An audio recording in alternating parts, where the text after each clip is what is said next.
আমি আপনাদের সামনে কোরআনুল কারীমের ৬৮ নম্বর সূরার নাম হলো সূরাতুল কলাম। এখান থেকে ৪টা আয়াত কারিমা তেলাওয়াত করেছি। নবীজির অসংখ্য হাদিস থেকে তিরমিজির কিতাবুজ জুহুদ থেকে একটি হাদিস আমি তেলাওয়াত করেছি। ৪টি আয়াত ও একটি হাদিসের আলোকে মুক্তাসার কিছু কথা শোনাতে চাই। কথা বলার কোনো যোগ্যতা বা ইলম আমার মধ্যে নাই। ওমা তৌফিকি ইল্লা বিল্লাহ আলাইহি তাওয়াক্কালতু ইলাইহি উনীব।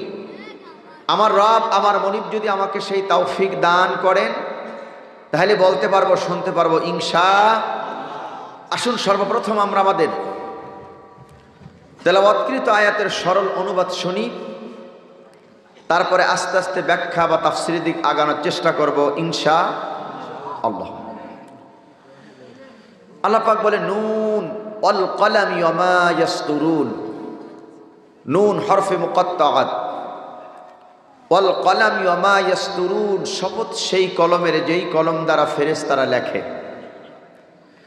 মা আনতা বিনি'মাতি রাব্বিকা বিমাজনুন, হে নবী তুমি নও, তোমার রব আল্লাহ তাআলার অনুগ্রহে পাগল।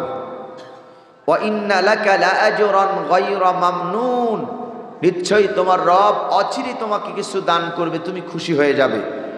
ওয়া ইন্নাকা লাআলা খুলুকিন আযীম, নিশ্চয়ই হে নবী তুমি পূত পবিত্র চরিত্রের উপরে প্রতিষ্ঠিত। এই হলো তেলাওয়াতকৃত আয়াতের সরল অনুবাদ।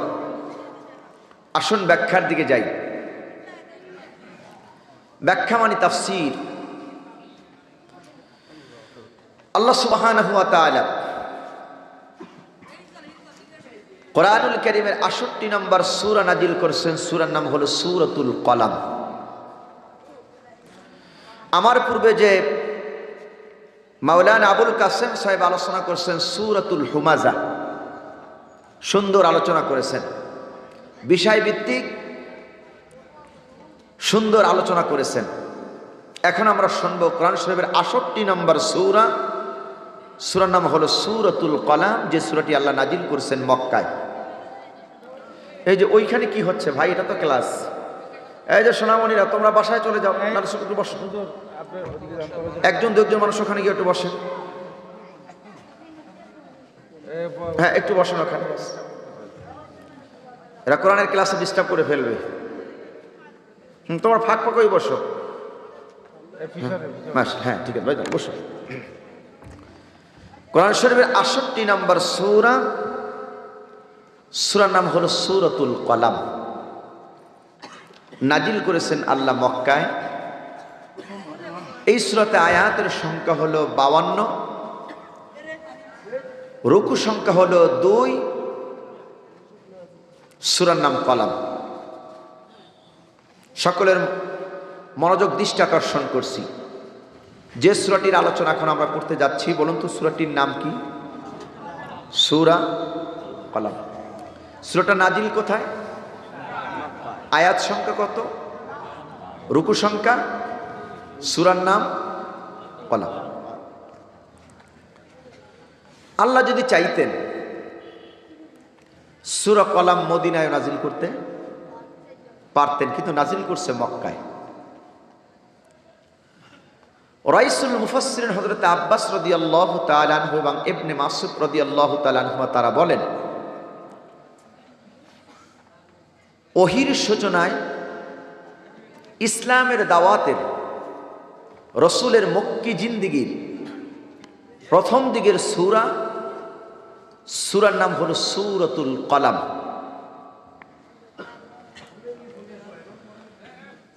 আল্লাহ সুবহানাহু ওয়া তাআলা সূরার প্রথমে শুরু করেছেন নুন দিয়ে, যেটির অর্থ হচ্ছেন আল্লাহ সুবহানাহু ওয়া তাআলা ভালো জানেন। সমস্ত মুফাসসিরে কেরাম বলেছেন আল্লাহু আ'লামু বিল মুরাদ বিহি, এর উদ্দেশ্য একমাত্র আল্লাহ সুবহানাহু ওয়া তাআলা ভালো জানেন। ওয়াল কলামি ওয়া মা ইয়াসতুরুন, শপথ সেই কলমের। আল্লাহ এই সূরাতে শপথ করেছেন কলমের।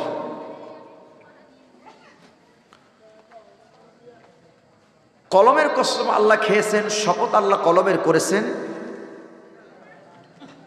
অন্যদিকে আল্লাহ সুবহানাহু ওয়া তাআলা সময়ের কসম খেয়েছেন, ওয়াল আসরি ইন্নাল ইনসানা লাফি খুস, সময়ের কসম। আর এখানে আল্লাহ বলেছেন কলমের কসম। সময় এবং কলম এই দুটার গুরুত্ব যে কত বেশি। মানুষের জীবন থেকে যদি টাকা পয়সা চলে যায় সেটা পাওয়া যায়, বাড়ি গাড়ি হারালে সেটা পাওয়া যায়, মন্ত্রিত্ব পদ চলে গেলে পাওয়া যায়, কিন্তু জীবন থেকে যদি কারো সময় চলে যায় এটা কি আর পাওয়া যাবে? তাহলে সময়ের দাম বেশি, মূল্য বেশি। আর একটা হলো কলমের মূল্য। একটা কলমের দাম 2 থেকে 3 টাকা, কিন্তু এর মূল্য এত বেশি কেন? একটা কলমের সিগনেচারে একজন নিরপরাধী মানুষকে ফাঁসির কাস্টে ঝুলিয়ে দেওয়া যায়। আবারই এই কলমের খোসায় একজন ফাঁসির কাস্টের আসামিকে বিলকুল খালাস দিয়ে দেওয়া যায়। আবারই এই কলমের খোসায় হাজার হাজার টাকা দুর্নীতি করে দেশের টাকা বিদেশে পাচার করে দেওয়া যায়। তাহলে কলমের দাম, সময়ের দামও বেশি। সময়ের নামে আল্লাহ সূরা নাজিল করছেন, কলমের নামে আল্লাহ সূরাটা নাজিল করছেন মক্কায়। প্রথম আল্লাহ সূরা নাজিল করছেন, সূরার নাম আলাক। ইকরা বিসমি রাব্বিকাল্লাযী খলাক, খলাকাল ইনসানা মিন আলাক, ইকরা ওয়া রাব্বুকাল আকরামুল্লাযী আল্লামা বিল কলম, আল্লামাল ইনসানা মা লাম ইয়ালাম। সূরা আলাকের এই 5টি আয়াত নাজিল হওয়ার পর আল্লাহ সুবহানাহু ওয়া তাআলার হাবিবের কাছে বেশ কিছুদিন ওহী বন্ধ ছিল। নবীজির কাছে আর আল্লাহ তাআলা ওহী পাঠাচ্ছে না, বেশ কিছুদিন ওহী বন্ধ, জিবরাইল আসে না। পরবর্তীতে আল্লাহ আয়াত নাজিল করলেন, ইয়া আইয়ুহাল মুদ্দাসসির, হে কম্বল আচ্ছাদনকারী ব্যক্তি, কম্বল মুড়ো দেওয়া ব্যক্তি, কুম ওঠেন, ফাআনজির, সতর্ক করেন, ওয়ারাব্বাকা ফাকাব্বির, রবের নামে আপনি তাকবীর দেন, ওয়াসিয়াবাকা ফাতাহির, এবং আপনার পোশাককে আপনি পরিচ্ছন্ন করেন, পুত পবিত্র করেন। এই আয়াতের ব্যাখ্যায় জমহুল উলামায়ে কেরাম, মুফাসসিরে কেরাম বর্ণনা করেন, ওয়াসিয়াবাকা ফাতাহির অর্থাৎ পোশাককে আপনি পরিষ্কার করেন, তার মানে গোটা সমাজকে আপনি পুত পবিত্র করেন। কোন সমাজকে আপনি পরিবর্তন করবেন? যেই সমাজটাকে বলা হয় আইয়ামে জাহিলিয়াতের যুগ, অন্ধকারের যুগ। যেই সমাজে কন্যা সন্তান জন্মগ্রহণ করছে, বাবা ওটাকে খাওয়াতে পারবে না, পড়াতে পারবে না, চিকিৎসার ব্যবস্থা করতে পারবে না, ভর পোষণ দিতে পারবে না, লালন পালন করতে পারবে না, কন্যা সন্তান জন্মগ্রহণ করছে, ওটাকে মাটির নিচে গেড়ে দিত। কোরআন বলছে বিআইয়ি জামবিন কুতিলাত, কিসের অপরাধে নারীদেরকে হত্যা করা হয়। এই ছিল তৎকালীন আরব ভূখণ্ডের অবস্থা, জাহিলিয়াতি যুগের অবস্থা, আরবের অবস্থা। ঠিক তৎক্ষণিক আল্লাহ তার রাসূলকে 40 বছর বয়সে কোরআন দিলেন, আয়াত নাজিল করলেন, ফাযাক্কির বিল কুরআনি মাইয়া খাফু ওয়াঈদ, যাক্কারা ইউযাক্কিরু মুযাক্কিরান। নবী আপনি উপদেশ দেন কি দিয়া? কি দিয়া বলেন? আবার আল্লাহ আয়াত নাজিল করলেন, ওয়া আনজির আশীরাতাকাল আকরাবিন, নবী তোমার নিকটতম লোকদেরকে দাওয়াত দাও। সম্মানিত ভাইয়েরা আমার, প্রাণ প্রিয় ফেনীবাসী, আল্লাহ আয়াত নাজিল করলেন, নবী তোমার নিকটতম লোকদেরকে তুমি দাওয়াত দাও, আহ্বান করো, কল করো, ডাকো।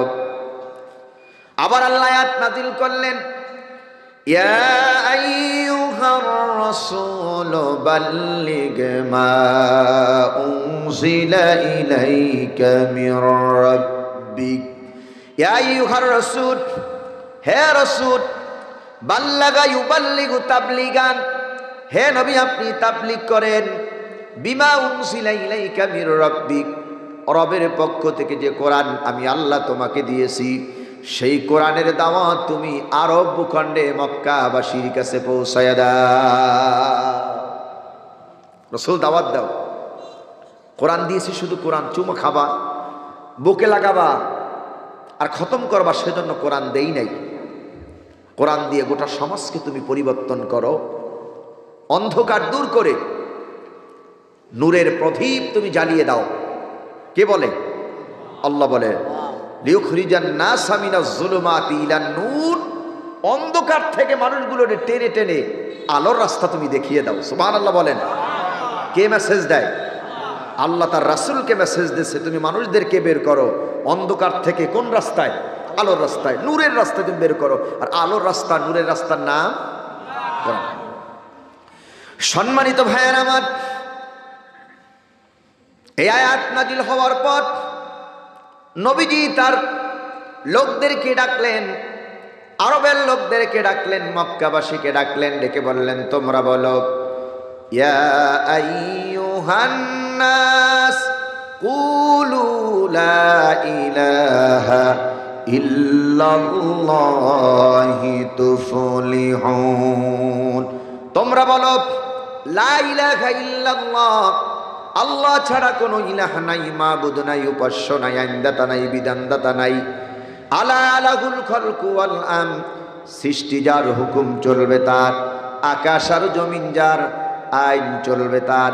এতদিন তোমাদের মন মস্তিষ্ক প্রসূত বিধান দিয়া দেশ আর রাষ্ট্র সমাজ চালাইছো, আজ থেকে আর মন মস্তিষ্ক প্রসূত বিধান দিয়া দেশ আর রাষ্ট্র সমাজ চলবে না, আল্লাহর জমিন আল্লাহর কোরআন দিয়েই চলবে।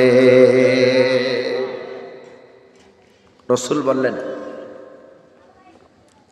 আল্লাহর জমিন আল্লাহর কোরআন দিয়েই চলবে। এতদিন তোমরা তোমাদের বিধান অনুযায়ী দেশ চালাইছো, সমাজ আর রাষ্ট্র চালাইছো, আজ থেকে তা আর হতে দেওয়া যাবে না। এই সমাজ আর এই দেশ চলবে এক আসমানি এক দাঁড়িপাল্লায়, এই দেশটা চলবে। কি দাঁড়িপাল্লা? আসমানি এক দাঁড়িপাল্লা, দুনিয়ার দাঁড়িপাল্লা না, আসমানি এক দাঁড়িপাল্লা। আসমানি দাঁড়িপাল্লায় যদি দেশ চলে সবাই শান্তি পাবে, আর দুনিয়ার দাঁড়িপাল্লায় যদি দেশ চলে, সমাজ চলে, সবাই অশান্তি পাবো আমরা। ঢাকা সুপ্রিম কোর্টের সামনে দিয়ে যারা গেছেন, ঢাকা সুপ্রিম কোর্টের সামনে দাঁড়িপাল্লা লাগানো আছে না? দেখছেন আপনারা? এখন ঢাকা সুপ্রিম কোর্টের সামনে যে দাঁড়িপাল্লা লাগিয়েছে কেন? তারা এটা প্রমাণ করতে চায় যে ইনসাফ ভিত্তিক বিচার ব্যবস্থা করবে বলেই সেখানে দাঁড়িপাল্লা লাগিয়েছে। আপনারা বলেন, ওখানে যে ইনসাফ ভিত্তিক বিচার ব্যবস্থা করবে বলেই দাঁড়িপাল্লা লাগিয়েছে, আসলে কি ওখানে ইনসাফ ভিত্তিক বিচার ব্যবস্থা হয়? কথা বলেন, হয়? তাহলে ওখানে বিচার ব্যবস্থা কি হয়? ওখানে দুনিয়ার দাঁড়িপাল্লার বিচার ব্যবস্থা হয়। সেই জন্য আমরা দেখি সুখরঞ্জন বালিকে ওখান থেকে অপহরণ করে নিয়ে 3 বছর ভারতের কারাগারে তাকে বদ্ধ করে রেখে দিয়েছে। তাহলে ওটা দুনিয়ার দাঁড়িপাল্লা, সুপ্রিম কোর্ট, ওটা আসমানি দাঁড়িপাল্লা না। নবীজি বললেন আসমানি দাঁড়িপাল্লায় কি চলবে? দেশ চলবে। আর আসমানি দাঁড়িপাল্লার নাম কি? কোরআন বা মিজান। মিজান মানে দাঁড়িপাল্লা। রাসূল বলছে তোমরা বলো লা ইলাহা ইল্লাল্লাহ, এই বললি তোমরা তুফলিহুন, সফলকামী হয়ে যাবে। শুধু এতটুকু বাক্য তোমরা বলো লা ইলাহা ইল্লাল্লাহ।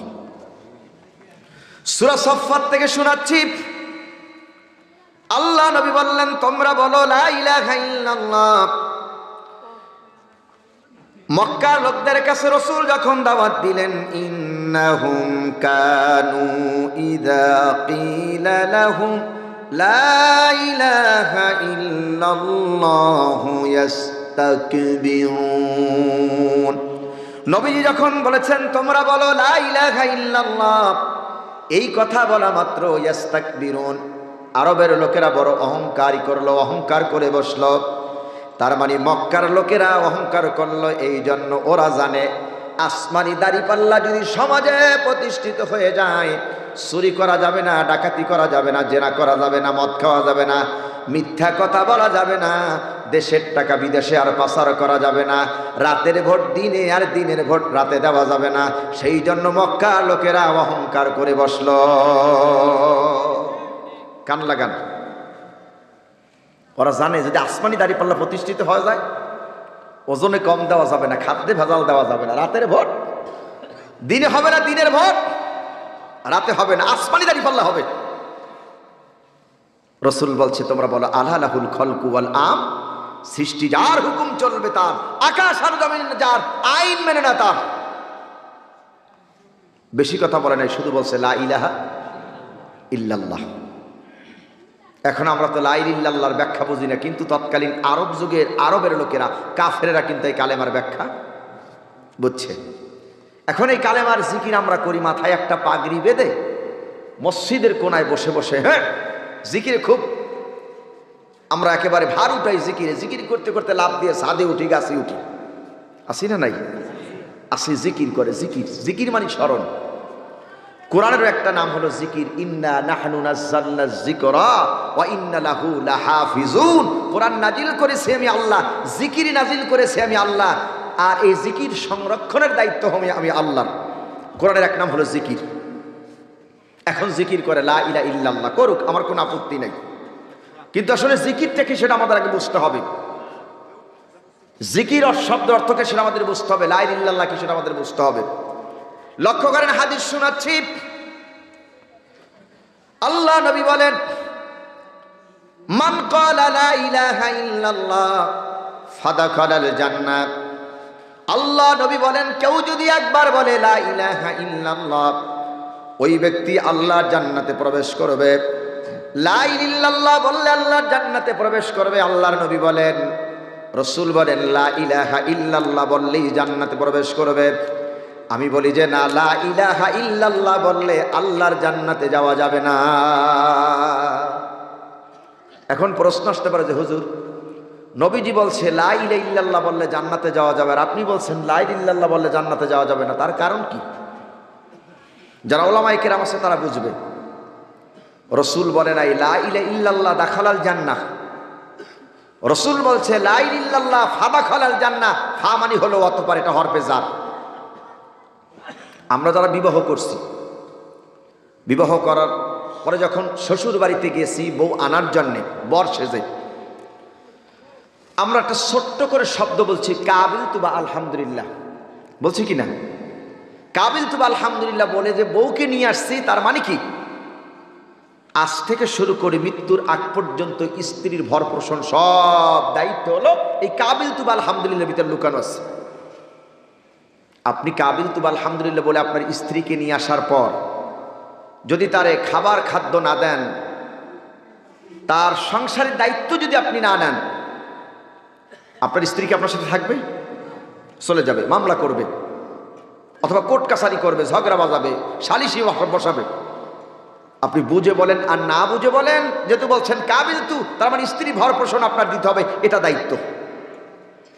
আপনি মুসলিম, আপনি একবার পড়ছেন কালেমা লা ইলাহা, এর মানে ব্যক্তি সমাজ রাষ্ট্র, অর্থাৎ রান্নাঘর থেকে শুরু করে সংসদ পর্যন্ত প্রত্যেকটা সেক্টরে আল্লাহর হুকুম অনুযায়ী চলবো, আল্লাহর হুকুম অনুযায়ী চালাবো, সেটার নাম হলো কালেমা লা ইলাহা ইল্লাল্লাহ। কিন্তু আমরা এই কালেমা বুঝি নাই, কিন্তু আমরা কালেমা দিয়ে জিকির বানাইছি।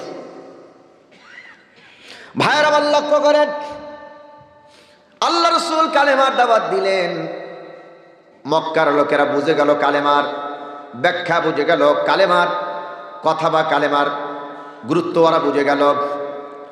মক্কার লোকেরা কালেমার ব্যাখ্যা বুঝে ওরা কি বললেন, আল্লাহ সূরা ফুরকানের 7 নম্বর আয়াতে তুলে ধরছেন। ওরা বলে ওয়াকালু মালি হাযার রাসূলি ইয়াকুলুত তাআমা ওয়া ইয়ামশি ফিল আসওয়াক লাউলা উনজিলা ইলাইহি মালাকুম ফায়াকুনা মাআহু নাযীরা। ওরা বলল ওয়াকালু মালি হাযার রাসূল, এটা আবার কেমন রসুল? ওয়াকালু মালি হাযার রাসূল, এটা আবার কেমন রসুল? ওয়াকালু মালি হাযার রাসূল, এটা আবার কেমন রসুল? ইয়াকুলুত তাআমা, সে তো খাবার খাদ্য খায়, ইয়াকুলুত তাআমা, সে তো খানাপিনা করে, খাবার খাদ্য খায়, ওয়া ইয়ামশি ফিল আসওয়াক, সে তো বাজারে যায়, চলাফেরা করে। আবার কেমন রসুল? সে তো বাজারে যায়, খাবার খাদ্য খায়, চলাফেরা করে, ঘর সংসার করে। এই রসুল মুহাম্মদকে আমরা মানি না, মুহাম্মদকে আমরা মানি না। আমরা মানতাম যদি লাউলা উনজিলা ইলাইহি মালাক, যদি মুহাম্মাদের সাথে আল্লাহ ফেরেশতা পাঠাইতো তাহলে আমরা মুহাম্মাদের কথা মনে প্রাণে মেনে নিতাম। যেহেতু ফেরেশতা পাঠায় নাই, আব্দুল্লাহর ছেলে মুহাম্মাদের কথা আমরা মানি না। 40 বছর মানছে মক্কার লোকেরা, 40 বছর সার্টিফিকেট দিয়েছে আল আমিন, মানে কি? বিশ্বাসী। ভালো মানুষ বলল, শরীফ মানুষ বলল, ভদ্র মানুষ বলল।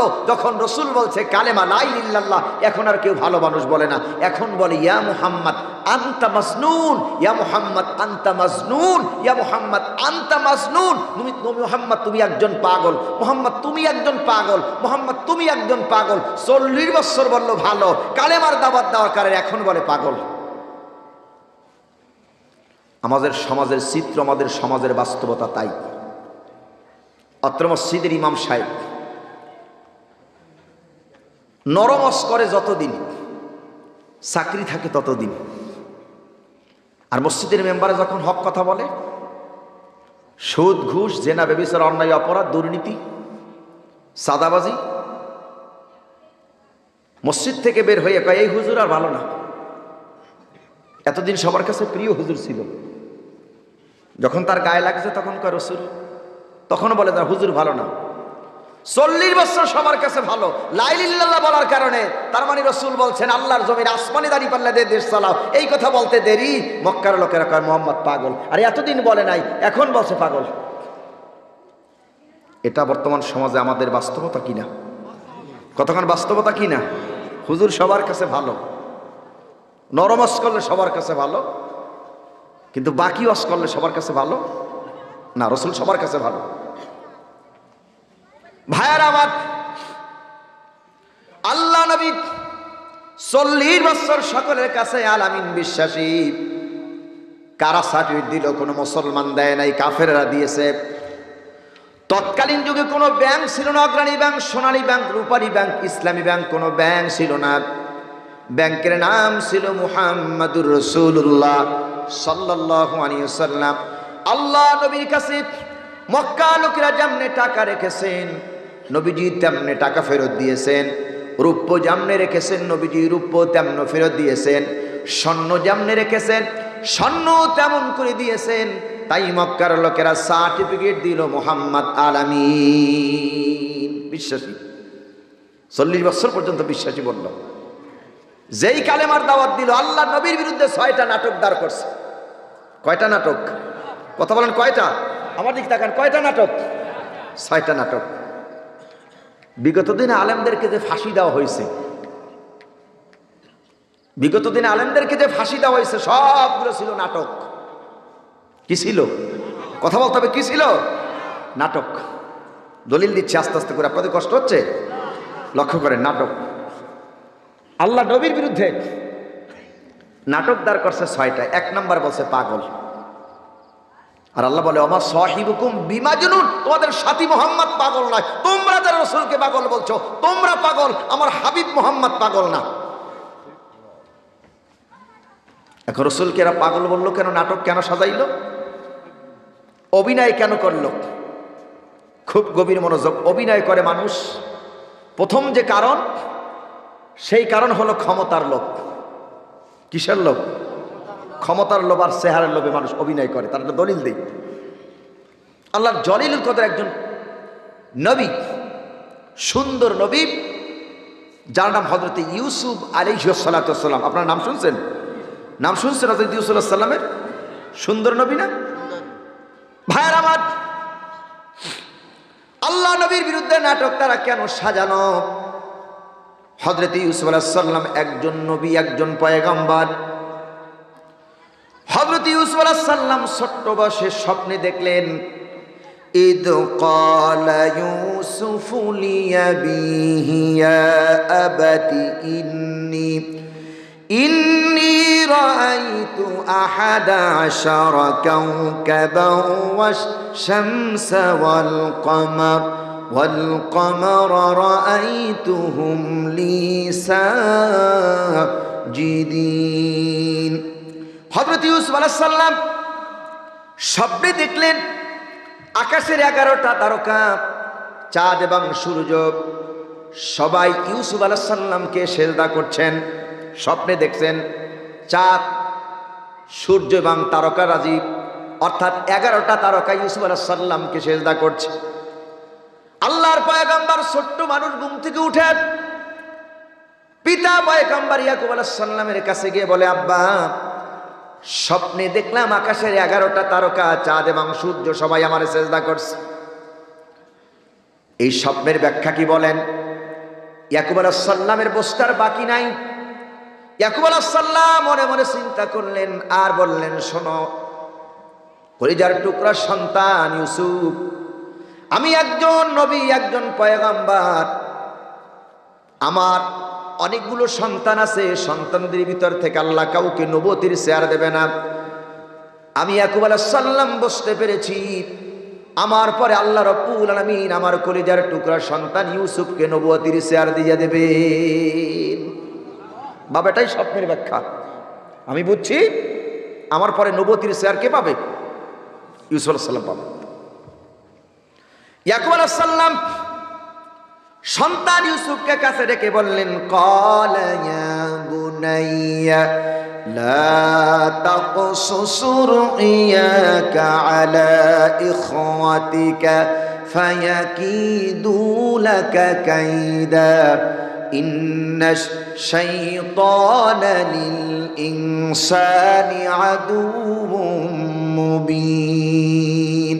ইয়া বুনাইয়া, হে ছেলে, লা তাকুসুস রুইয়াকা, তুমি তোমার স্বপ্নের ব্যাখ্যা আলা ইখওয়াতিকা, ভাইদের কাছে বলো না।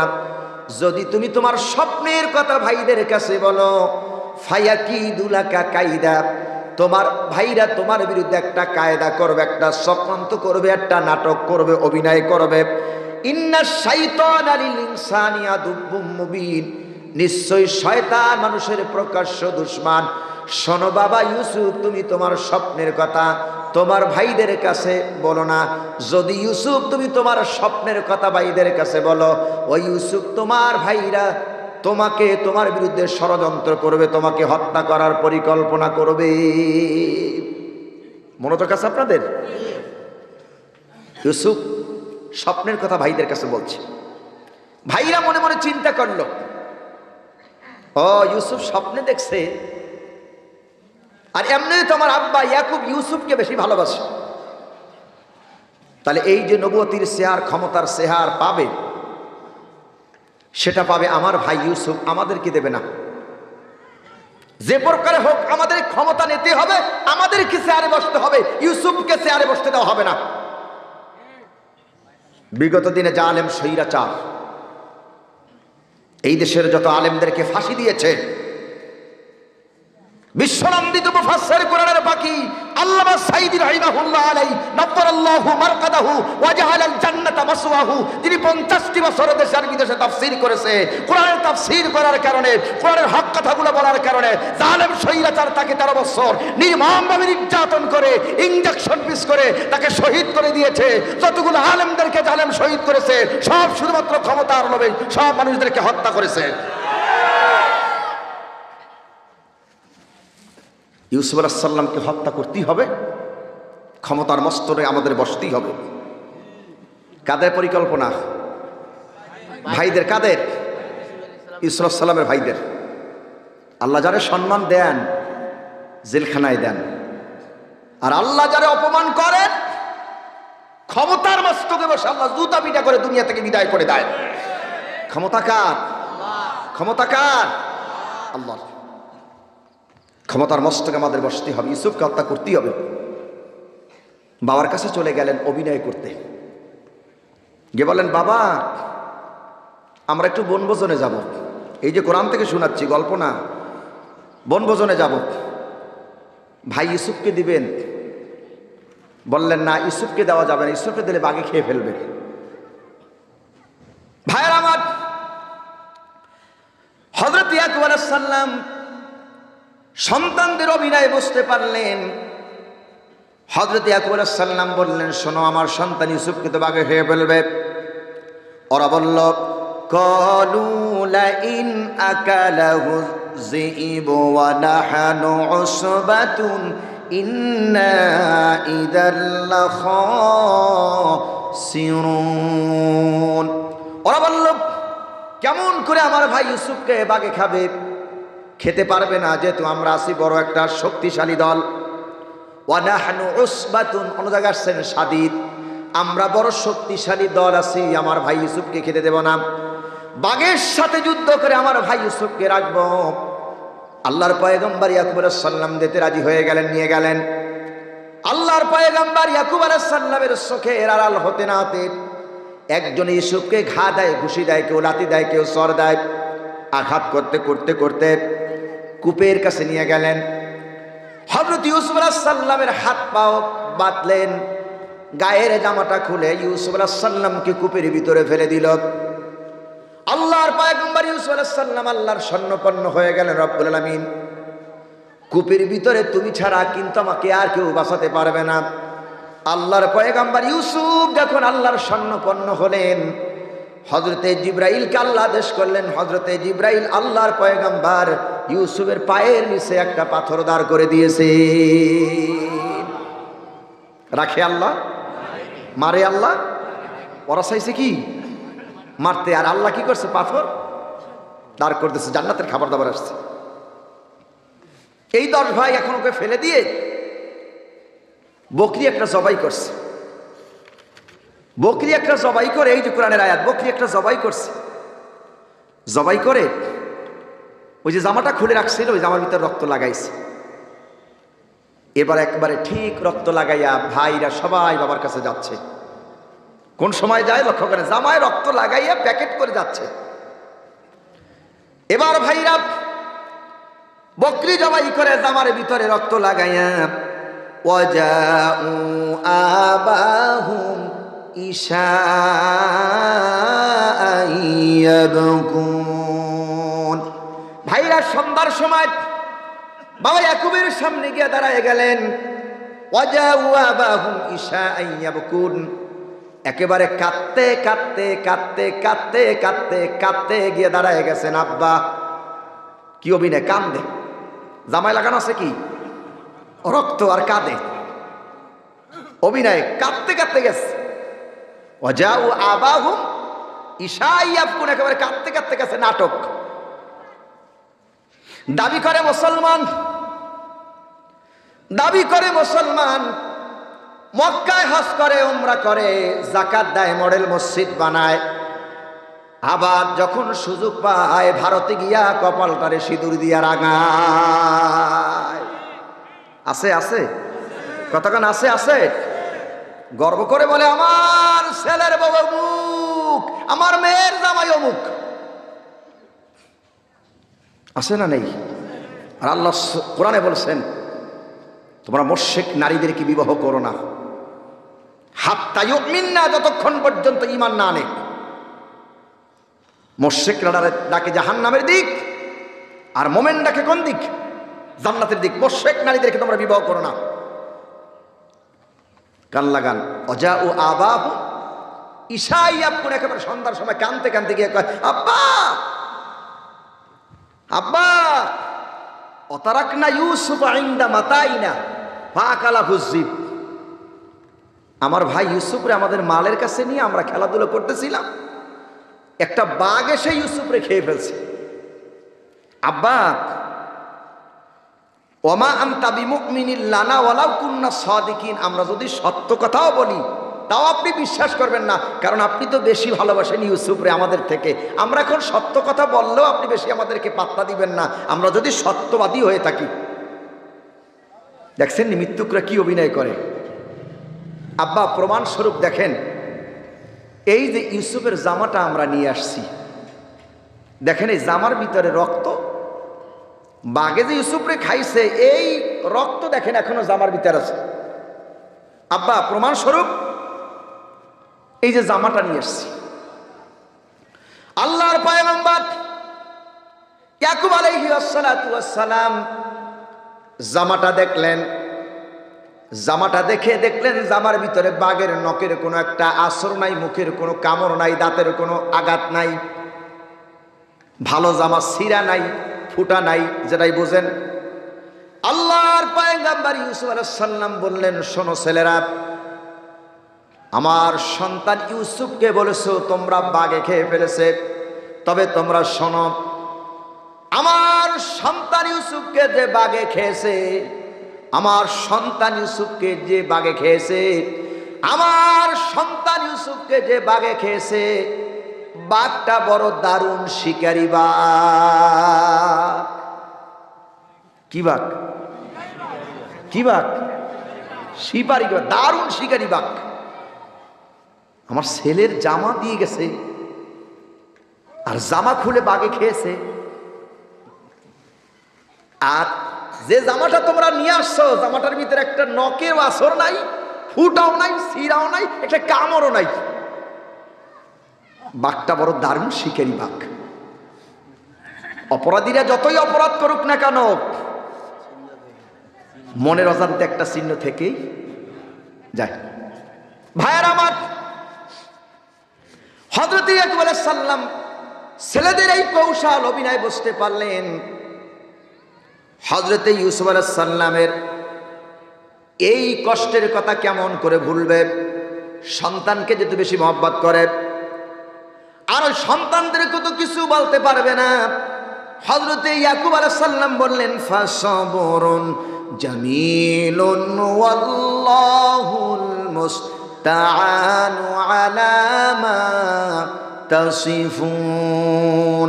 শোনো সন্তানেরা, তোমরা জামার কাছে ইউসুফের জামা নিয়ে আসছো, এটা তোমাদের মন বলে দিয়েছে, যা খুশি তোমরা তাই করেছ।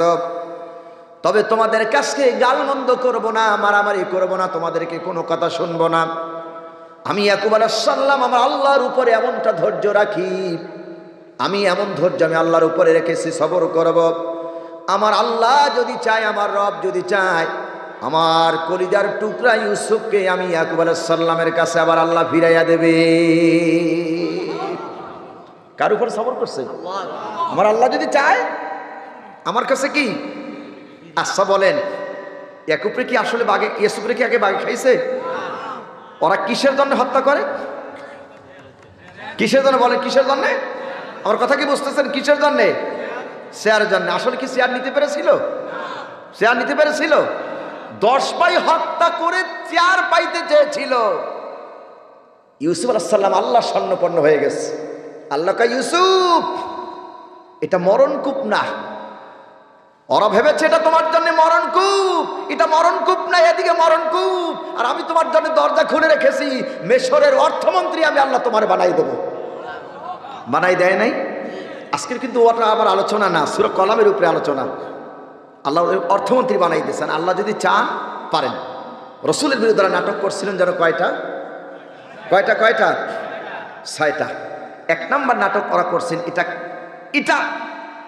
এটা পাগল, মুহাম্মদ পাগল।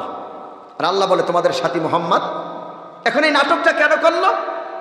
ওরা দেখলো মুহাম্মাদের কাছে লোকেরা গিয়ে ইসলামের সুশীতল ছায়াতলে যেভাবে যাচ্ছে, পুরা আরব ভূখণ্ডে শুধু ইসলামিক দল মুসলমান হয়ে যাবে মানুষ। তাহলে আবু জাহেল, উতবা, সাহেবারা নেতৃত্ব থাকবে না। মুহাম্মদকে একটা পাগল বলে লোকদেরকে দূরে সরাতে চেয়েছিল। আসলে বলেন দূরে কি সরাইতে পেরেছিল? সরাতে পারেছিল? এখন পাগল বলল কেন? রসুলের থেকে যাতে মানুষ দূরে সরে যায়। আর রাহিকুল মাকতুবের লেখক লেখে, আবু জাহেল, উতবা, সাহেব, আবু লাহাব মাইক নিয়ে, অথবা এই আগের জমানার সং দেখছেন না আপনারা, সং এইরকম চোখ দিয়ে বলতেছেন মোহাম্মদ পাগল। আরবের অলিতে ঘুরে বলে মোহাম্মদ পাগল। লোকদের ভিতরে একটা ফিলিংস তৈরি হলো যে মুহাম্মদ সাল্লাল্লাহু আলাইহি ওয়াসাল্লাম যে পাগল, এই কথা বলতেছে। আমরা আরবে পাগল দেখেছি, কিন্তু পাগলের যে অ্যাডভাইস হয় এটা তো আমরা কোনো শুনি নাই। চল আমরা পাগল দেখতে যাই। কাবার সামনে চলে গেল। আল্লাহ রাসূল কাবার সামনে দাঁড়িয়ে তেলাওয়াত করছিলেন, ইয়াসিন অল কুরআনিল হাকিম ইন্নাকা লামিনাল মুরসালিন আলা সিরাতিম মুস্তাকিম তানজিলাল আজিজির রহিম। এই তেলাওয়াত করতেছে। মক্কার লোকেরা গেল, অথবা পাগল দেখতে গেল, গিয়ে দেখলেন আমাদের দেশের পাগল দেখছি, পরনে থাকে জট আর মাথায় থাকে জট। পরনে লোকটার জটও নাই, মাথায় জট নাই, নিশ্চয়ই খামোকা এই লোকটার বিরুদ্ধে অপপ্রচার করেছে।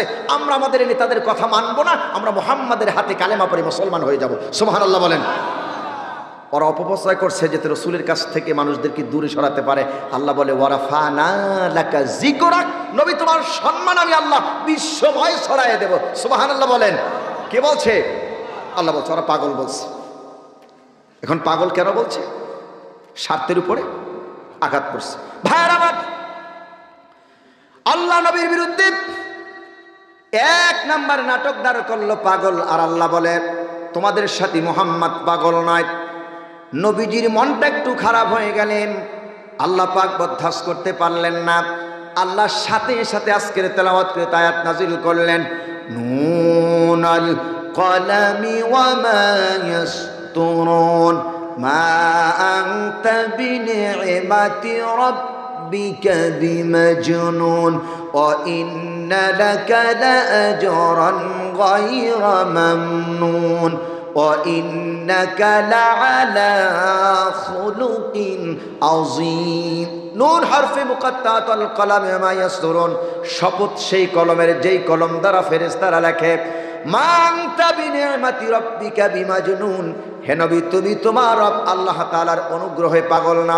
মক্কার লোকেরা তোমাকে পাগল বলেছে, নবী তুমি মন খারাপ করো না, আমি আল্লাহ রাব্বুল আলামিন তোমার সাথে আছি। সুবহানাল্লাহ বলেন। মক্কার লোকেরা কি বলছে? পাগল বলছে। আর আল্লাহ বলে তুমি পাগল নও, তোমার আল্লাহ তোমার সাথে আছে। এখন পাগল এমন একজন ভালো মানুষকে কেন পাগল বলল? লক্ষ্য করেন আমার রসুলকে কেন ওরা পাগল বললেন, একটু লক্ষ্য করেন। আল্লাহর হাবিব মুহাম্মদ রাসূলুল্লাহ সাল্লাল্লাহু আলাইহি সাল্লাম মায়া নবী, দয়া নবী, রহমাতুল লিল আলামিন, যাকে আল্লাহ বলছেন ওমা আরসালনাকা ইল্লা রাহমাতাল লিল আলামিন। তিনি হচ্ছেন রহমত স্বরূপ, বরকত স্বরূপ। আল্লাহ পৃথিবীর বুকে পাঠিয়েছেন, এই ধরার বুকে পাঠিয়েছেন। সম্মানিত ভাইয়ের আমার নবী যে কত বড় রহমত, কত বড় রহমত, কত বড় বরকত। আমার নবী যদি কোনো শূন্য কূপের কাজ দিয়ে দিত, শূন্য কূপের ভিতরে পানি আসতো, আমার রাসূল যদি কোনো রাস্তা দিয়ে যেতেন, ওই রাস্তায় একদিন দুই দিন নয় 40 দিন পর্যন্ত মেশকো আম্বরের ঘেরান ছুটত। আল্লাহ নবী যদি অন্ধকারে রাস্তার ভিতরে হাঁটতো, পুরা রাস্তাটা নূরে আলোকিত হয়ে যেত। এই নবীর ওরা পাগল বলে। আল্লাহ রাসূল যদি কোনো খুরমা বাগানে দিয়ে যদি যাইতেন, খুরমা বাগানে খুরমা না থাকলে গাছে খুরমা বা খেজুর চলে আসতো। এবার আমি আপনাদেরকে মুসলিম শরীফের একটি হাদিস আমি আপনাদেরকে শোনাই। আল্লাহ নবী মসজিদ নববীর ভিতরে বসা, সাহাবায়ে কেরাম রিদওয়ানুল্লাহি তাআলা আলাইহিম আজমাইন বসা, আল্লাহ নবী বক্তৃতা করছেন। সালমান ফাসরি রাদিয়াল্লাহু তাআলা আনহু আল্লাহ নবীর চেহারার দিকে তাকাইলেন, দেখলেন হুজুরের চেহারাটা বড় মলিন, উস্কো খুস্কো নবীজির চেহারা, পেটে বড় নবীজির ক্ষুধার্ত। সালমান ফাসরি রাদিয়াল্লাহু তাআলা আনহু নবীজির চেহারার দিকে তাকায় কেঁদে ফেললেন আর বললেন, ইয়া রাসূলুল্লাহ, এই মদিনার লোকেরা আরাম করলো, কাফেররা আরাম করলো, আর নবীজির পেটে ক্ষুধার্ত, আমি সালমান ফাসরি সহ্য করতে পারছি না। নবীজি আপনি আমাকে অর্ডার করুন, আমি আপনার জন্য কিছু খাবার খাদ্য নিয়ে আসি। নবীজি অর্ডার করলেন। সালমান ফাসরি দৌড় দিলেন তার বাগানের ভিতরে, বাগানের ভিতরে ঢুকে খেজুর নিয়ে আসলেন। দুই পাত্রের ভিতরে দুই রকম খেজুর রাখলেন, একটা পাত্রের ভিতরে পাকা খেজুর আর একটার ভিতরে আধা পাকা খেজুর রাখলেন। সালমান ফাসরি খেজুর রাখার পর নবী জিজ্ঞেস করলেন, সালমান ফাসরি আমি দুই পাত্রের ভিতরে দুই রকমের খেজুর দেখছি, একটার ভিতরে পাকা খেজুর আর একটার ভিতরে আধা পাকা খেজুর, তুমি বলো ও সালমান ফাসরি আমি কোন পাত্র থেকে হাত দেবো বা খাবার খাবো? সালমান ফাসরি রাদিয়াল্লাহু তাআলা আনহু মুস্কি হেসে বলে, ইয়া রাসূলুল্লাহ, আপনি তো মায়ার নবী, দয়া নবী, রহমাতুল লিল আলামিন, আপনি তো বরকতের নবী, আপনি আমার যেই পাত্রের ভিতরে হাত দিবেন আল্লাহ রাব্বুল আলামিন সেই পাত্রের ভিতরে বরকত দিয়ে দেবে। রাসূল আপনি খান আর বরকত দিয়ে দেন। নবীজি খেজুর নিলেন, হুজুর খেজুর খেলেন, আর সালমান ফাসরির বাগানের জন্য রাসূল দোয়া করলেন।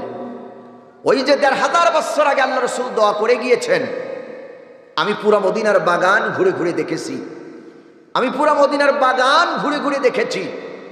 পুরো মদিনার বাগানে যত বেশি খেজুর না হয়, সালমান ফাসরি রাদিয়াল্লাহু তাআলা আনহুর বাড়ির বাগানে তার থেকে বেশি খেজুর হয়। সুবহানাল্লাহ বলেন। রসুল যে দোয়া করছেন, বরকত দিয়ে গেছেন, বরকতের নবীর দোয়ার বরকতে এখনো সালমান ফাসরির বাগানের ভিতরে বেশি খেজুর হয়। এই রসুলকে পাগল বলছে কেন? হুজুর বলছে লা ইলাহা ইল্লাল্লাহ। আসেন 2 নম্বর, ওরা অভিনয় কায়দায় নাটক সাজালো মক্কার লোকেরা। রসুলকে বলছেন বাতার। বাতার শব্দের অর্থ হচ্ছেন শিকট কাটা, লেস কাটা, নির্বংশ বলে গালি দিত।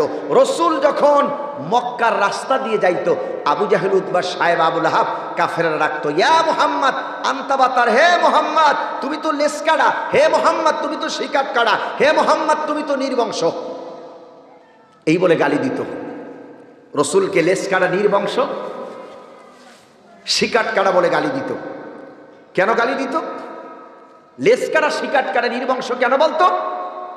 আল্লাহ হুজুরকে ছেলে সন্তান দিছিলেন, সব ছেলেগুলো আল্লাহ নিয়ে গেছে। মেয়েদেরকে আল্লাহ বাসাই রাখছে, কন্যাদেরকে আল্লাহ বাসাইছে, পুত্র নিয়ে গেছে। এমনি তো রসুলের ছেলে নাই, মারা গেছে, রসুলের কষ্ট। এরপর আবার ওরা দারুণ কষ্ট দেওয়ার জন্য বলতো মোহাম্মদ তুমি লেস কাটা, শিকাট কাটা, নির্বংশ। কেন আল্লাহ হুজুরকে ছেলে দিল, আবার নিয়ে গেল? আল্লাহ চাইলে কোন একটা ছেলে সন্তান বাসাই রাখতে পারতেন, কিন্তু রাখলেন না কেন?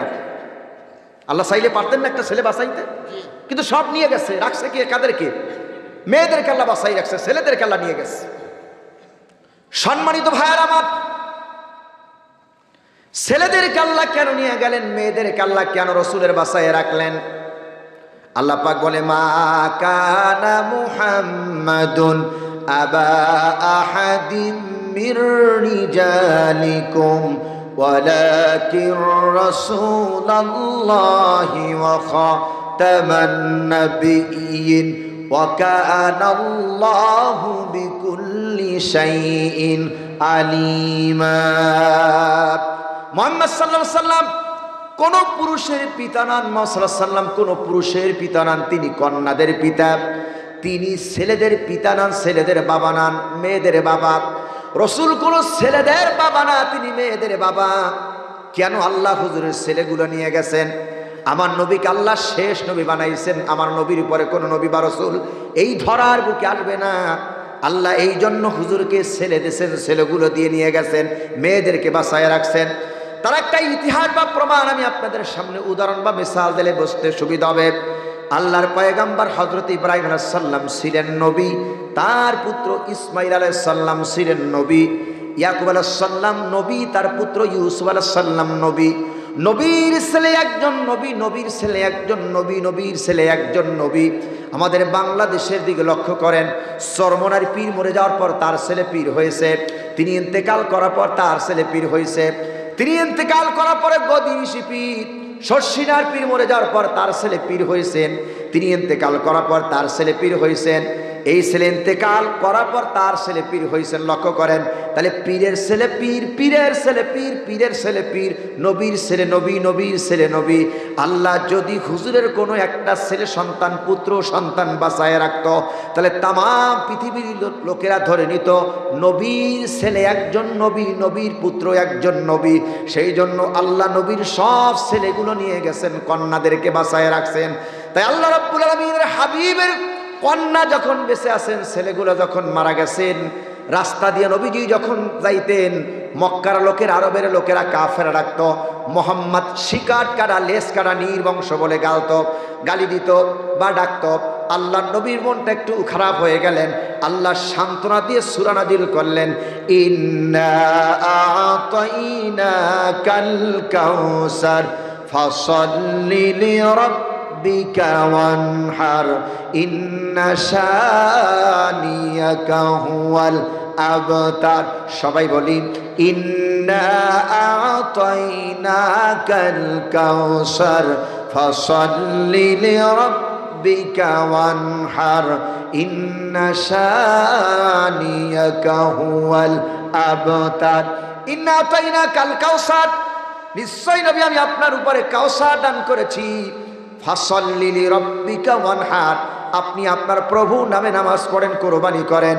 ইন্না শানিয়াকা হুয়াল আবতার, নিশ্চয়ই আপনার শত্রুদের লেজ কাটা, শিকট কাটা, হে নবী তুমি লেস কাটা শিকার কাটা নির্বংশ নও, নবী তোমাকে যারা নির্বংশ বলেছে ওরাই নির্বংশ। নবী কিয়ামত পর্যন্ত আওলাদে রাসূল পাওয়া যাবে, নবী কিয়ামত পর্যন্ত উম্মত পাওয়া যাবে, আবু জাহেল উতবা সাহেবা আবু লাহাবের গোষ্ঠী পাওয়া যাবে না। কথা কার?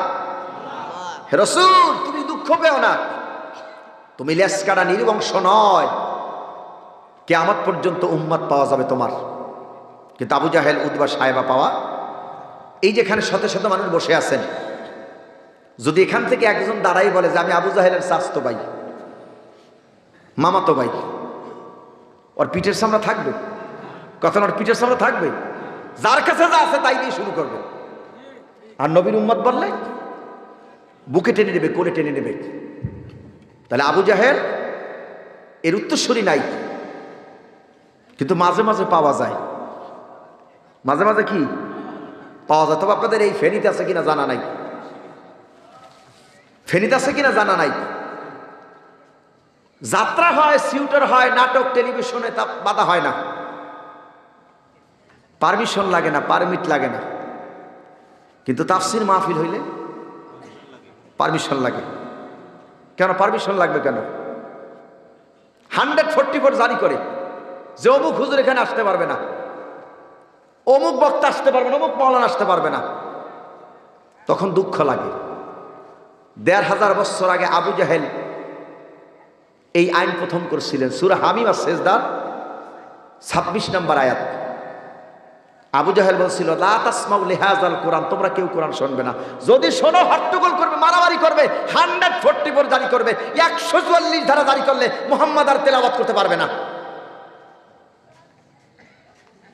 আবু জাহেল বন্ধ করছিল, সেটা মানা যায়, সে কাফের। তাহলে মুসলমান কেন এটা এই কাজ করে? বুঝতে আমাদের বাকি নাই। নামে মুসলমান, কিন্তু উত্তরসূরি, কথা বলেন, উত্তরসূরি আবু জাহেলের। মাঝে মাঝে দেখি, তবে আপনাদের ফেনি নেই, আছে আছে। তাহলে উত্তরসূরি কাদের? এই মন মস্তিষ্ক পরিহার করেন যারা আল্লাহর কোরআনে বাধা দেয়।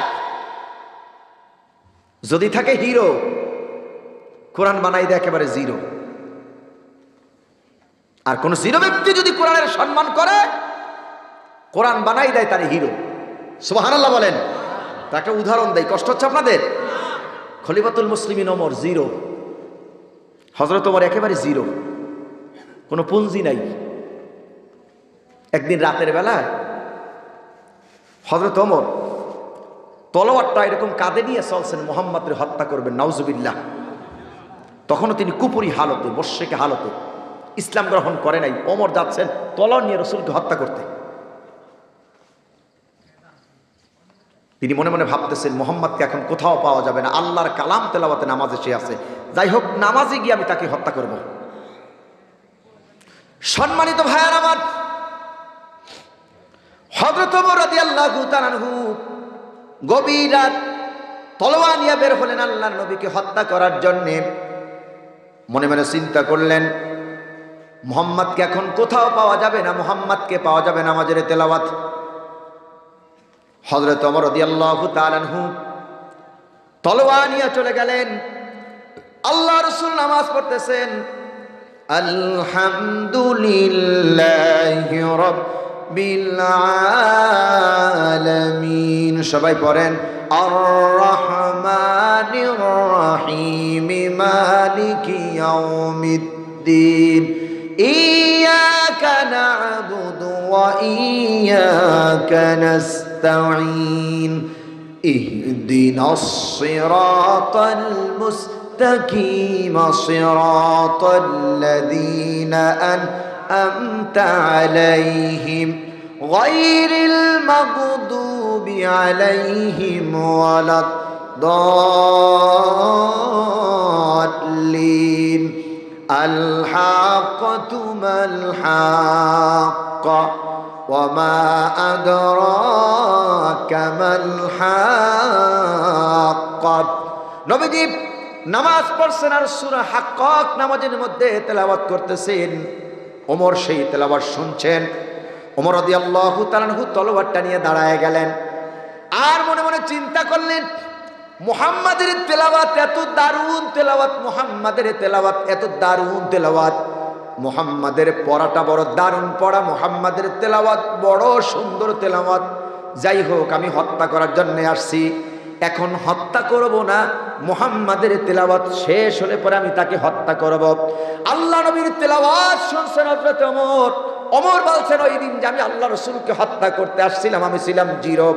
মুহাম্মাদের তেলাওয়াত আমার কান দিয়ে ঢুকেছে, ওই তেলাওয়াত কি আমার কলিজার ভিতরে লেগে গেছে। হযরত ওমর বলছেন আমি যে মুহাম্মাদকে হত্যা করতে এসেছি, ওই যে তেলাওয়াত আমি কান দিয়ে শুনছি আর কলিজার ভিতরে গিয়ে আঘাত লেগে গেছে।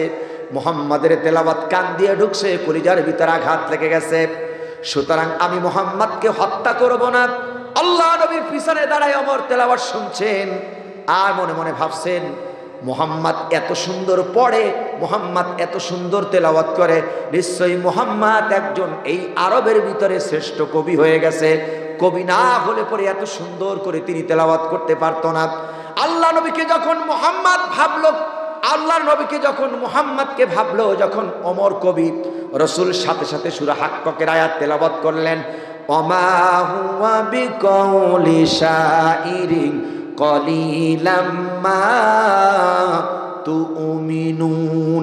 এটা কোনো কবির কথা নয়, এটা কোনো কবির কথা নয়, এটা কোনো কবির কথা নয়, তোমরা কম সংখ্যক লোকেরা ঈমান এনে থাকো। হযরত ওমর চমকে গেলেন, আমি ভাবলাম মুহাম্মদ কবি, আর নামাজের মধ্যে বললেন কবির কথা নয়, নিশ্চয়ই মুহাম্মদ একজন গণক ঠাকুর। গণক ঠাকুর না হলে পরে আমার কথা কেমন করে বুঝলো? আল্লাহ রাসূলকে যখন গণক ঠাকুর বলা হলো, ওমর যখন পিছনে তলোয়ার নিয়ে রাসূলকে বললেন গণক ঠাকুর, রাসূল বললেন আলা বিকাউলি কাহিনিন কলিলাম মা তাযাক্কারুন। এটা কোনো গণক ঠাকুরের কথা নয়। ওমর আবার বেশি চমকে গেলেন, প্রথম ভাবলেন কবি, রাসূল বললেন কবির কথা নয়। দ্বিতীয়বারে ভাবলেন গণক ঠাকুর, রাসূল বললেন গণক ঠাকুরের কথা নয়। এখন ওমর মনে মনে চিন্তা করেন কবিরও কথা নয়, গণক ঠাকুরের কথা নয়, কথাটা কার হতে পারে? আল্লাহ রাসূল সাথে সাথে পড়লেন তানজিলুম মির রাব্বিল আলামিন। এটা হচ্ছে মহান বার্তাবাহক আল্লাহ রাব্বুল আমিনের পক্ষ থেকে নাজিলকৃত কোরআনুল কারীমের আয়াত। সুবহানাল্লাহ বলেন। ওমর ছিল জিরো, তেলাওয়াত শুনছে, ইসলাম গ্রহণ করার পর হযরত ওমর বলছে ওই যে আমি মুহাম্মদকে হত্যা করতে এসেছিলাম তলোয়ার নিয়ে, ওই যে আমি প্রথম তেলাওয়াত শুনছিলাম, ওই তেলাওয়াতটাই আমাকে ঈমানের নূর আর কোরআনের পরশ পাথর আমাকে হেদায়েত দিয়ে দিয়েছে। ওই যে তেলাওয়াত আমি হত্যা করতে এসে শুনেছিলাম, কান দিয়ে যে তেলাওয়াত আমার ঢুকছে, কলিজায় গিয়ে আঘাত লেগেছে, ওই তেলাওয়াতেই আমাকে জিরো থেকে হিরো বানিয়ে দিয়েছে। সুবহানাল্লাহ বলেন। ওমর ছিল কি জিরো? ওমর বানাইছে, ওমর ছিল কি? কোরআন তারে বানাইছে কি? আর আমরা যারা আছি হিরো, কোরআনের সাথে বেয়াদবি করলে কোরআন বানাবে কি? আর যদি থাকি জিরো, কোরআনের সংস্পর্শ আসলে কোরআন বানাবে কি? আমার দেশে একজন হিরো ছিল, খুব বড় হিরো ছিল, হিরোর মাথায় একটা চুলও ছিল না, নাম তার বলবো না। ওই হিরো বলছিল যে রাষ্ট্র ধর্ম ইসলাম মানি না, রাষ্ট্র ধর্ম ইসলাম মানি না। মাদ্রাসার ছাত্র যারা আছে তারা ভালো বুঝবেন, শিখা বলে টাকলা টাকলা টাকলু, টাকলা টাকলাটা টাকলা না, বুঝতেছেন কি? কয় রাষ্ট্র ধর্ম ইসলাম থাকবে না। আল্লাহ কয় আরে সোর, রাষ্ট্র ধর্ম ইসলাম থাকবে, তোর মতন টাকলা মুরাদ থাকবে না। কথা কার? কথা কার? ইসলাম ছিল, আছে, থাকবে, ইলা ইয়াউমিল কিয়ামা, কিয়ামত পর্যন্ত থাকবে, তোর মতন টাকলা মুরাদ থাকবে না। কত তোর থেকে ক্ষমতাশীল লোক, একটু তাকাইয়ে দেখ, মিশরের জাদুঘরে আমি আল্লাহ শুটকি বানাই রাখছি, একটু তাকা, মিশরের জাদুঘরে শুটকি বানাই রাখছি, পোকামাকড় খাবে না, পচবেও না, গলবে না। নাম কি? আল ইয়াওমা নুনাজ্জিকা বিবাদানিক, তার শরীর থেকে আমি আল্লাহ বাঁচাবো। ফেরাউন যখন ডুবছিল তখন কইছিল আনা মিনাল মুসলিমিন, ক্বালা আমানতু বিহি বানু ইসরাঈল লা ইলাহা ইল্লাল্লাহ। আনা মিনাল মুসলিমিন, আল্লাহ আমি তো একজন মুসলমান, আমার তুমি মারো কেন? আল্লাহর কায়দা দেখেন, তুই মুসলমান না, তুই হয়েছে ওমান আর মিনাল মুফসিদিন, তুই একজন ফাসাদকারী, তোরে মারবো বাঁচাবো। পৃথিবীর স্বৈরাচারেরা যেন তোকে দেখে শিক্ষা গ্রহণ করতে পারে। তুই যেমন আমার মুসার সাথে জ্বালাইছো, যারাই আমার নবীদের আর আলেমদেরকে জ্বালাবে আমি আল্লাহ তাআলা তার পরিণত তাই করে ছাড়বো। কথা কার? আল্লাহ ছাড় দেন, আল্লাহ ছাড় দেন, ছেড়ে দেন না। আল্লাহর ধরা শক্ত ধরা। অমাকারু অমাকার আল্লাহ আল্লাহু খায়রুল মাকিরিন। ঘুরেছিলেন তো আপনারা ঘুড়ি, কথা ঘুরেছিলেন তো আপনারা ঘুড়ি। ছোট্টবেলায় আমরা এই ঘুড়ির চতুর্দিকে কান লাগা, চতুর্দিকে শলা দিয়া, এখানে একটা লেজ দিয়া গাম দিয়া মাঠে উড়েছি না আমরা, কথা উড়েছি না? আর হাতে একটা এরকম চরকির মতন রাখছি, রাখছেন ভাই? কথা কয় না, রাখছেন? চরিত্রে ছাড়ছি, এটা কি বলেন আমরা? নাটাই, নাটাই, নাটাই, নাটাই বলেন, চরক গাছ বলেন, যেটাই বলেন, নাটাই। নাটাই থেকে রশি ছাড়ছি, ঘুড়ি উপরের দিকে উঠছে। ঘুড়ি যখন উপরে ওঠে মুস্কি হেসে বলে, ও মানুষ, শলা দিয়ে সুতো দিয়ে গাম দিয়ে লেজ দিয়ে বানাইছো আমার নাম ঘুড়ি, আর তোমার হাতে আছে রশি, থাক। যখন একটু শো করে উপরে ওঠে ঘুড়ি মুস্কি হেসে বলে, আমার পাওয়ার বেশি। তুমি বানাইলে হবে কি, এখন তোমার মাথার পাওয়ার আমার বেশি। সোনাগাজী থেকে যখন ফেনী মহিফল গেছে তখন কয় পাওয়ার আমারও বেশি, কারণ এখান থেকে প্রায় 22 কিলো দূরে আছে, পাওয়ার আমার কি বেশি। যেতে 14 গ্রাম চলে গেছে, এখন পাওয়ার আরো বেশি না কম? এখন উপরে ঘুড়ি উঠে যেমন খুশি তেমন নাচতেছে। যতই উপরের দিকে নাচুক না কেন, ঠিক পরন্ত বিকালে নাটাইতে পেঁচাইতে হবে, মালিকের হাতে ধরা দিতেই, তাতে কোনো কি নাই। সন্ধানে মানুষ, ঠিক তোমাকে আমি আল্লাহ ঘুড়ির মতন ছেড়ে দিয়েছি, যেমন খুশি তেমন চলো। নাটাইটা আমার হাতে আমি আল্লাহ রেখে দিয়েছি। যেদিন আমি টান দেব, জজ সাহেব, লাশ সাহেব, ডিসি সাহেব, এসপি সাহেব, বক্তা সাহেব, হুজুর সাহেব, সবাই আমার কাছে আসতে হবে। সব সাপ শেষ হয়ে যাবে, মসজিদের মাইক থেকে আনার হবে মৃত্যু লাশ, মৃত্যু লাশ, মৃত্যু লাশ। কথা কার? কথা কার? আল্লাহর। ওই কবর আমাদের যেতে হবে, কোনো সাবে কাম হবে না। সম্মানিত দিনী ভাইরা, তা রসুল মক্কায় দাওয়াত দিয়েছে, মনে আছে তো আপনাদের? নাটক বলছিলাম কয়টা? 1 নম্বর বলছে পাগল, 2 নম্বর মুহাম্মদ সাল্লাল্লাহু আলাইহি ওয়াসাল্লাম কি বলছে? লেজ কাটা। লেজ কাটা, শিকাট কাটা। রসুল লেজ কাটা শিকাট কাটা ছিল না? তাহলে কোরআনের দাওয়াত দেওয়ার কারণে রসুলকে বলা হয়েছে। সম্মানিত উপস্থিতি, কোরআনের দাওয়াত দিয়েছেন, ওরা অনেক বাধা দিয়েছেন, রসুলকে মক্কা থেকে মদিনায় তাড়িয়ে দিয়েছেন, কিন্তু অবশেষে নাসরুম মিনাল্লাহি ওয়া ফাতহুন করিব ওয়া বাশশিরিল মুমিনিন, যদি মুমিন হও আমি আল্লাহ তোমাদেরকে বিজয় দান করব। রসুল এই কোরআন দিয়ে গোটা সমাজকে পরিবর্তন করতে পারছিলেন কি পারছিলেন না? কতক্ষণ পারছে কি পারছিল না? তাহলে আমরা এখন অনেকে স্বপ্নে দেখি ঘুমাইয়ে ঘুমাইয়ে এই সমাজ পরিবর্তন হবে। নৌবাহিনী, সেনাবাহিনী, পুলিশ আর মিডিয়ার রাব দিয়া ওয়াল্লাহি আল্লাহর কসম এই সমাজ পরিবর্তন হবে না যতদিন পর্যন্ত আল্লাহর জমিনে আল্লাহর কোরআনের আইন প্রতিষ্ঠিত না হবে। কথা কার? পুলিশ দিয়ে নৌবাহিনী দিয়ে পরিবর্তন করবেন সম্ভব না। রসুল সোনার সমাজ বানাই বলছিলেন, খৈরুল কুরুনি কারনীন সুম্মাল্লাযীনা ইয়ালুনাহুম সুম্মাল্লাযীনা ইয়ালুনাহুম সুম্মাল্লাযীনা ইয়ালুনাহুম। আমার যুগ সর্বশ্রেষ্ঠ যুগ। রসুলের যদি জাহিলিয়াতের যুগ যদি সোনার যুগ হইতে পারে, তাহলে আমরাও এই দেশটাকে সোনার যুগ বানাইতে চাই কি চাই না? কতক্ষণ চাই কি চাই না? সেটা কি দিয়া? কতক্ষণ কি দিয়া? সামনে আসতেছে নির্বাচন। কি আসতেছে? আপনারা মনে করছেন যে হুজুরে মানে ভোট চাবে না, হুজুরে ভোট চাবে না। সামনে আসতেছে নির্বাচন। কোন দল ক্ষমতায় যাবে আর যাবে না সেটা যার যার ব্যক্তিগত ব্যাপার। আমরা চাই মুসলিম হিসাবে যে দল ক্ষমতায় যাবে কি যাবে না সেটা যাক, যে দল যায় যাক, আমরা চাই আমার এই দেশটা কোরআন দিয়ে চলুক। কি কথা কারণ ঠিক কিনা?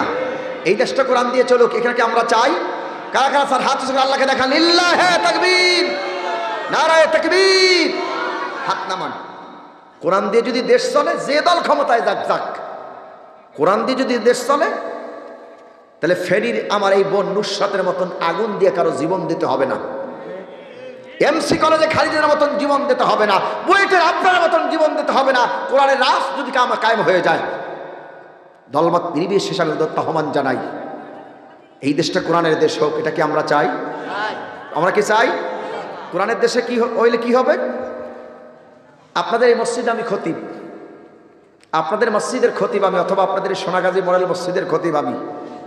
মসজিদের দান বাক্স থেকে আমি 1 লাখ টাকা চুরি করছি, বুঝেন ভালোভাবে। কোরআন যদি ক্ষমতায় যায়, রাষ্ট্রধর্ম যদি ইসলাম হয়, কোরআন যদি ক্ষমতায় যায়, আসমানি দাড়িপাল্লা যদি বিচার হয়, আমি 1 লাখ টাকা মডেল মসজিদ থেকে চুরি করছি। আসমানি দাড়িপাল্লায় আমার কোন হাত কাটা যাবে? কোন হাত? ডান হাত যদি আমার কাটা যায় আসমানি দাড়িপাল্লা চুরি করলে, একটা বক্তা আমার মতন একটা বক্তার যদি ডান হাত কেটে দেন আসমানি দাড়িপাল্লায় 1 লাখ টাকা চুরি করার বিধানে, আমার মতো যারা চোর আছে বক্তা আর কি চুরি করবে? এটা আমি আমার মধ্যে থাকলাম, নিচের নামলাম না। বুঝতেছেন কি আমার কথা? ওয়াসারিকু ওয়াসারিকাত ফাকতু আইদিহুমা জাযাম বিমা কাসাবা নাকালাম মিনাল্লাহ। তার শান্তি আমরা সবাই পাবো। ওয়ালাউ আন্না হালাল কুরা আমানু ওয়াত্তাকাউ লাফাতাহনা আলাইহিম বারাকাতিম মিনাস সামাই ওয়াল আরদ। আমি ওমরা করতে গিয়া ওই হাম্মাম খানায় মোবাইল রেখে আসছি, অজু করতে গিয়ে হাম্মাম খানা যেটা টয়লেট, ওখানে মোবাইল রাখা নামাজ কালাম পড়ে স্মরণে আসছে কিনা আমার মোবাইল, মোবাইল তো দেখি না। 1 ঘন্টা পরে গিয়ে দেখি যেখানে মোবাইল রাখছি সেখানেই মোবাইল। হাম্মাম খানা পর্যন্ত টয়লেট, যেখানে মোবাইল রাখছি। আর আমাকে দেশে হইলে, আমাকে দেশে হইলে কি আইন নাই? আল্লাহর আইন নাই, আসমানি দাড়িপাল্লার আইন। আমরা চাই কিনা আসমানি দাড়িপাল্লার আইন? চাই কিনা? আল্লাহ কবুল করুক, সবাই বলেন আমিন। যতটুকু কথা বললাম, রাত অনেক হয়ে গেছে, আপনারা সবাই বাসায় যাই ঘুমাবেন, নামাজ পড়বেন ফজরে, অনেক রাত হয়ে গেছে। আপনারা অনেকেই মাদ্রাসার জন্য দান করেছেন, শেষের দিকে আরো অনেক ভাইরা নিয়ত করে বসে আছেন যে প্রধান বক্তার হাতে দিবেন। যদি থাকেন কোনো ব্যক্তি ইনশাআল্লাহ দিয়ে যান। আজকের এই সুন্দর আয়োজন, আজকে সুন্দর এই আলোচনা, আমার বন্ধুদের উপস্থিতি আপনাদের কাছে কেমন লাগছে? কেমন লাগছে? আগামীতে তাফসীর হোক, এটা কি আমরা চাই? আমরা যাদেরকে আজকে খাবার খাইলাম খুব ভালো লাগছে। এখানে দেখলাম যে যারা সবাই এখানে বাড়িওয়ালা, কিন্তু কেউ বাড়ির থাকে না, বিভিন্ন জায়গায় থাকে। আজকের শোভাতে অনেকেই আসছে, বলি আলহামদুলিল্লাহ। দিতে আমাকে একটু দেরি হয়ে গেছে, ভাই বলছিলেন 9টায় দিবেন, দিতে দিতে আমাকে প্রায় 10টার সময় উঠে ফেলছেন, 1 ঘন্টা লেট হয়ে গেছে যেহেতু মাদ্রাসার কালেকশনের কারণে। মানে আরও অনেক লম্বা কথা বলতে হবে, আমারও অনেক দূরে যেতে হবে, প্রায় রাত এখন 11:30 বেজে গেছে। মধ্যরাত পর্যন্ত 10 করলে বক্তারও জেহেনের ক্ষতি হয়, শ্রোতাদের জেহেনের ক্ষতি হয়। ইনশাআল্লাহ আবার যদি কোনো দিন সুযোগ হয় আরও কথা বলে শোনাবো ইনশাআল্লাহ। আপনারা সবাই আমার জন্য দোয়া করবেন, আমিও আপনাদের জন্য দোয়া করব। কথায় যদি ভুল হয়ে থাকে ক্ষমা সুন্দর দৃষ্টি দেখবেন, এবং এই মাদ্রাসার দিকে আপনারা লক্ষ্য করবেন। লাস্ট মেসেজ আমি আপনাদেরকে দিতে চাই, এই মাদ্রাসা এখানে করা হয়েছে, মাদ্রাসায় যদি সন্তান পড়া, যদি ভালো আলেম হয়, এটা আমার জন্য কল্যাণ হবে কিনা? কতক্ষণ কল্যাণ হবে কিনা? কল্যাণ হবে কিনা? রসুল বলেছে, হয় নিজে আলেম হও, না আলেমের বাবা হও, না আলেমের দাদা হও, নাহলে আলেমদের সাথে সম্পর্ক রাখো। নিজের সন্তান যদি আলেম হয়, বাপমার জানাজা নামাজ যদি পড়ায়, আল্লাহ রসুল বলেন বাপমার জানাজাতে সন্তান পড়াইছে, সন্তানের চোখের পানি নাকের ডগায় আসার আগে আগে আল্লাহ বাবা মার কবরে আযাব মাফ করে দেয়। নিজের সন্তানরা আলেম বানান। এই যে আমারে আনছে আমার এই ভাই কমিটি, এই আজকে একটা দোয়া করবো এখানে দাঁড়াই, রব্বিরহামহুমা কামা রব্বায়ানি। দোয়া করে গেছি, আল্লাহ আমারে যারা খাওয়াইছে, ফেনীর মানুষ, সোনাগাজীর মানুষ, আল্লাহ তাদের বাবা মারে বেহেশত দিয়ে দাও, আল্লাহ তুমি তাদেরকে মাফ করে দাও। এই দোয়া করছি নাকি? রব্বিরহামহুমা কামা রব্বায়ানি সগীরা, আল্লাহ সোনাগাজীর বাপ মারে আল্লাহ তুমি মাফ করে দাও, এই দোয়া করছি। কি কইছি? হ্যাঁ, রব্বিরহামহুমা কামা রব্বায়ানি, আল্লাহ আমার পিতা মাতাকে তুমি কি করে দাও।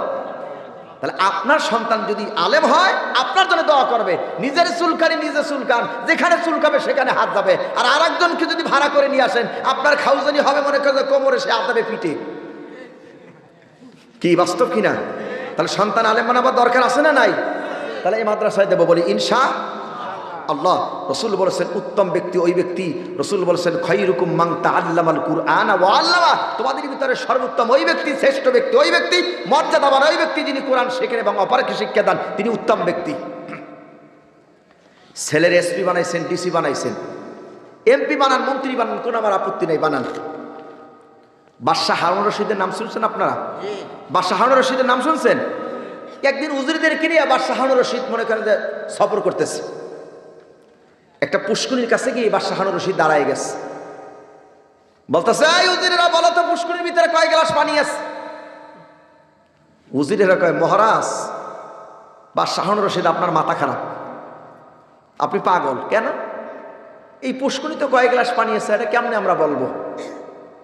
বাদশাহ হারুন রশিদ বলছে যদি বলতে না পারো তাহলে তোমাদেরকে আর খাওয়ান দেওয়া হবে না, বেতন দেওয়া হবে না, আর যদি বলতে পারো স্কেলে বেতন যদি থাকে 20 হবে 40।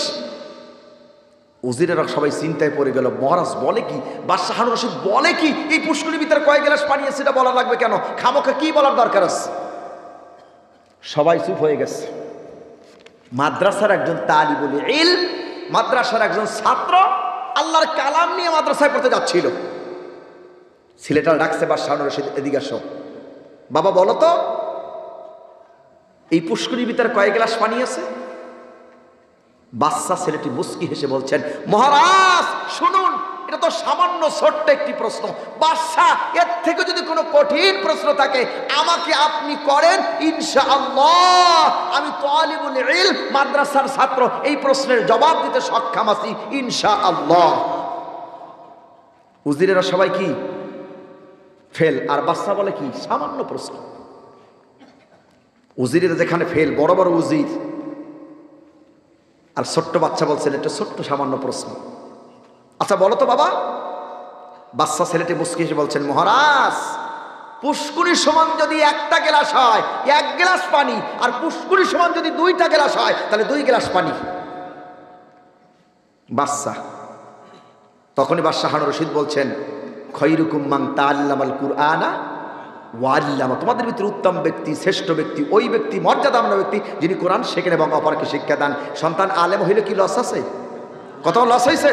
তাহলে আমরা সন্তানকে আলেম বানাবো ইনশাআল্লাহ।